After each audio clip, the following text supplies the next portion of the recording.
Ladder bomb, take 2, we're rolling. That was Gary Hurst, producer.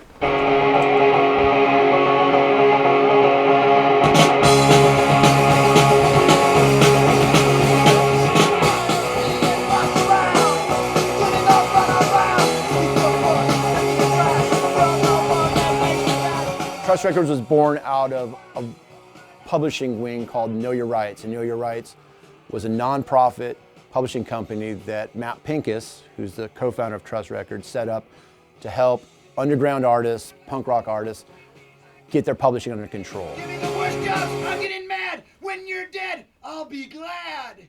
Because as you move from an analog age to the digital age, especially with Spotify and streaming, none of these guys have their publishing in order, so they're not buttoned up, they're not getting paid. And it's a mess. And then we started having a conversation of, we're all getting old. Oh, this vocal's terrible. You missed that note. It sounds like a dead cow.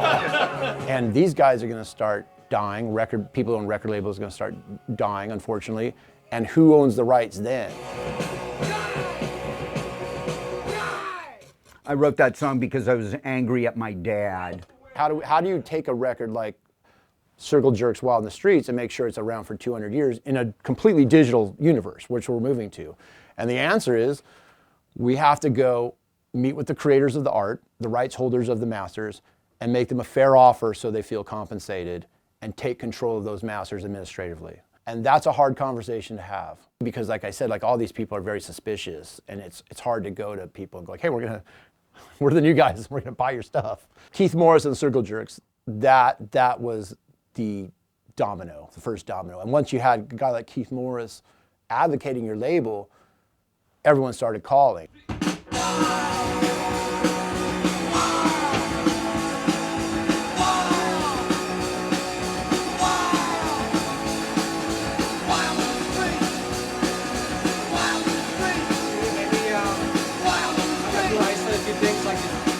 Yeah, I don't think it's important to save anything just for the sake of saving it. I think it's important to save stuff that moved people, that could still move people, that could inspire people. You know, just to listen to old music, that's great, as long as it's kicking someone's ass still.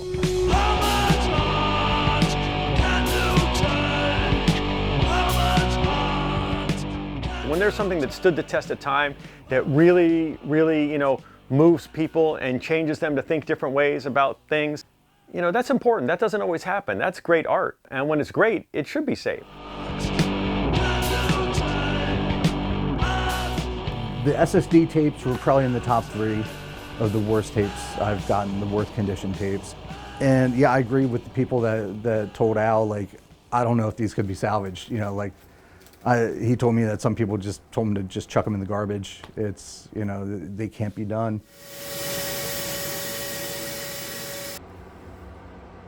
I'm glad I stuck with it and decided to kind of take the time and go inch by inch and clean them up because, you know, now, you know, it's being released as a reissue from these tapes.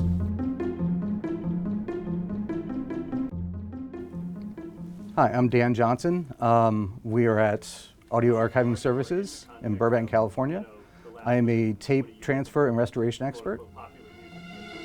Right. I've spent 12 years collecting all these machines, so when you look pretty at much every format you can think of, from multi-track half-inch analog, digital quarter-inch, and quarter-inch analog, stereo, DATs, cassettes, Studer 827, 24-track, 16-track, 8-track, 2-inch, half-inch, 2-inch, 1-inch, all the noise reduction you could ever want. Pro Tools, D88s, digital machines. This is a 32-track Mitsubishi, and that is a 48-track Studer digital. So yeah, pretty much any format you can think of, we can transfer it here.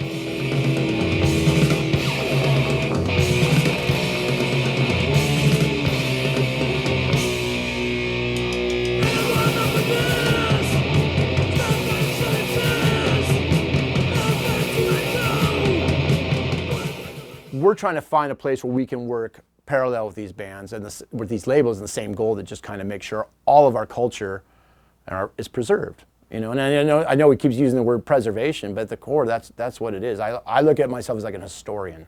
I think it's important to preserve all history, but I don't want to assume that people think punk is going to go away if you don't preserve it, because it won't go away.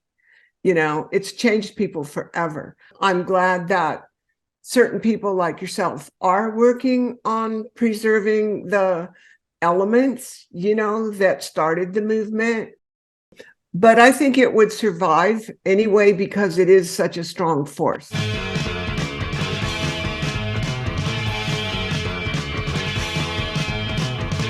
Well, my name is Brian Ray, and this is my office, really, but it's also where I keep most of the punk archive stuff.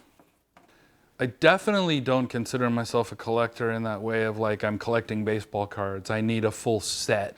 But if I can find something that is going to be a piece of the puzzle or going to be used on, you know, on a new record release, I can't tell you how many times bands have hit me up and said, we're releasing our record and I don't have anything, what do you got? And I go, I'll pull everything I got, and sending stuff to, you know, the Circle Jerks that they don't even have. And I'm like glad that like, it's being reused, repurposed, retold. When we go down to Desk Control and we see what they're doing with their shirts, like just overcharging the colors and like just the shit they make, I go, fuck, you're on it. You get it. And again, it's not about being Puritan and saying this is punk, but it's like there's the fact that they're being inspired to do it and they're doing it. Like that's the point. All right, so we're here at this Control Punk Shop in 7th Street, downtown LA, with Rick and fucking Buddy. We're making, like, documenting punk in general in LA. Yeah. I'm Gabby, I'm his buddy for a long time. Yeah. Nah, pretty much you just have like bootlegs of like old bands and current bands, and pretty much it's like a place where everybody could come from anywhere and just share with us like all about punk, and yeah, pretty much that. The reason I see this taking place is that there's a whole new group of people out there that have seen the documentaries, the decline of Western civilization.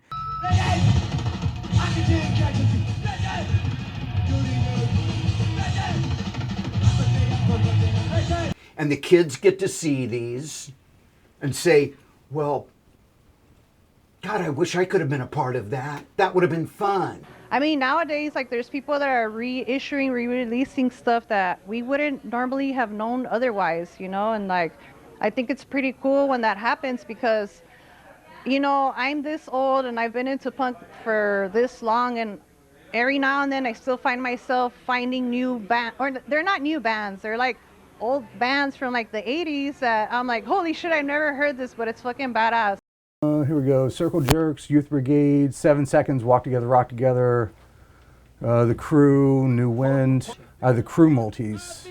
We have shared, cause when we are together, something that I with you. Trust that I'm going closer. So I never had a tough guy voice. I was never a tough guy, but I never had a good growly voice. You know, I tried, I wanted to, but I just, it was a little higher and a little sort of wimpier, and so I think I tried to embrace and get good with what I had, you know.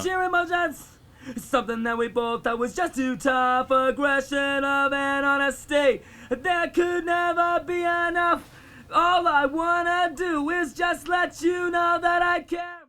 You know, and melodies, it's important to me. It's a big melody's big. I like to be able to sing it, have a hook, and I still like writing a hooky chorus, and it's just always something it's meant something to me, you know. Yeah, I mean, I had to look at the lyric sheet to get a lot of the lyrics. Right. Yeah. You know? Yeah. Me too. I'll say this because I'm not sure I answered your question about the efforts of Trust Records, but I will say this, of course.